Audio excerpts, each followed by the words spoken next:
Hello there, Seraph17 once again. This is this is just more content from the Ninjagaiden 3 Razor's Edge demo. This is the unlockable character Kasumi. She's kind of like Ryu and Ayane put together. She's more powerful and more rangy than Ayane, but she's faster and, I don't know, just a little bit faster than Ryu. She's kind of an amalgamation.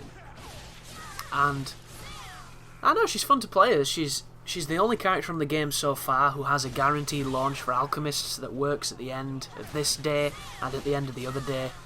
I'm not going to be showing you much gameplay of that because I'm just going to be playing her like I play everybody else. Mainly because this was I think the second day I played with her when I recorded this, so I wasn't aware of the launch capability that she's got. But to unlock her, you have to get S ranks on normal, hard and master ninja. You don't have to do them with Ayane. You can unlock them and then do them all with Ryu if that's how you're comfortable. And when you play through like I am right now, this is master ninja, which I didn't mention.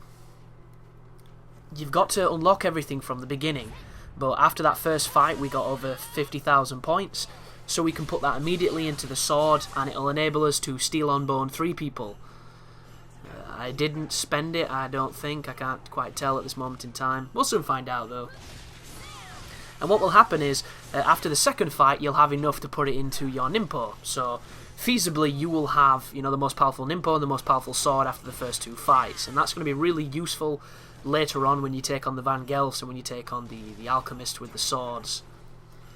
And this is a good way of making these difficulties more manageable.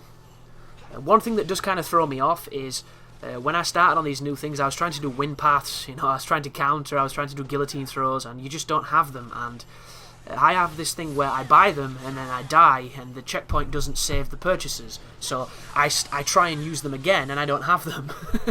And because I'm lazy and I can't be asked to keep buying them, I just forget about them. So you're not going to see my Kasumi with very many things.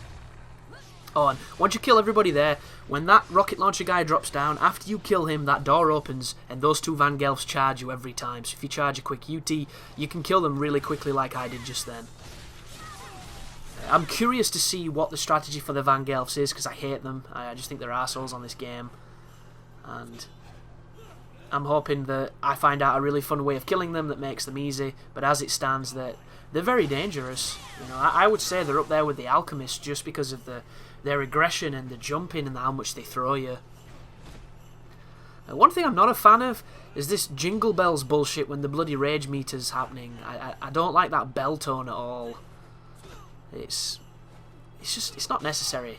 And I can hear it now when I'm commentating, which makes it worse. But this level's pretty short. It's easier to get points on, I think, just because they throw enemies at you in close approximation, and you don't have to go to them as much as they come to you. And as you can see, it's going smoother than it did with Ayane. This is the Vangelf fight. That happens almost every time if you try and hit that first dude. I've kind of resigned myself to knowing that I'm not going to get SS on this section, because I just don't think you can, unless you're really, really good, and I'm not.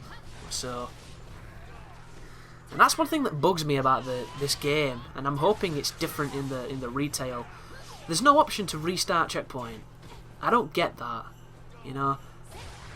It costs nothing. It can't take that long to program, and it just makes it better instead of having to stand there and wait for the enemies to beat you up. And as irony would have it, when you want to die, everything just stares at you like a fucking dog's has just been showed a card trick. But when you're actually going for a good run or you're trying to get good score, everybody's savage then and merciless. But as soon as you take a hit and you don't want to, so you want to restart, you stand there and they ignore you. It's frustrating. And if there was a restart checkpoint, I would probably attempt like an SS on every section on this demo, because I'm enjoying it and it'd be cool to try and capture something like that. But as it stands, without that feature, just not interested at all. It's just not worth the time. But this fight's not going too bad with the Vangelfs. My strategy is, if you've got the wind path, you can stun them with the wind path and then try and delimb them. Flying Swallow is probably effective, but I haven't bought the Flying Swallow. UT spamming does work, as you can see, and I've just got up the Bloody Rage, which obviously kills everything, so very useful. And now that the Vangelfs are out of the way, it's back to Steel on Bone, business as usual.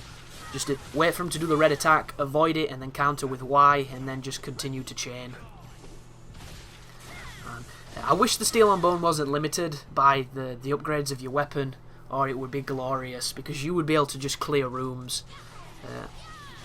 On Ultimate Ninja, on the original Ninja Gaiden, if you got good at shuriken and sliding the standard enemies into a Steel on Bone, you could chain the entire room, and the game slowed down so incredibly. It was unplayable, but you were in the Steel on Bone, so you were relatively safe from grabs, but you could still be shot and you could still be blown up with explosives, which is a bit shit, but, you know, Ninja Gaiden 3, man. There's a lot of things in that game that are a bit shit. But somebody commented saying on this demo, why wasn't I using the Steel on Bone, because it's actually useful in this game. And I'm assuming they haven't played Ninja Gaiden 3 too much, because Steel on Bone on Ninja Gaiden 3 is the most overpowered part of that game. If you get good at that, you can clear rooms with little effort. You know, I wasn't very good at the start of my playthrough of Ultimate Ninja, but about halfway through, it kind of made sense, and I started doing it a lot more. This right here is just standard UT spam against these idiots. This is all luck, because sometimes you'll just get hit. You know, sometimes they're spaced so that the UT misses. It's a little luck dependent, but you'll get there in the end.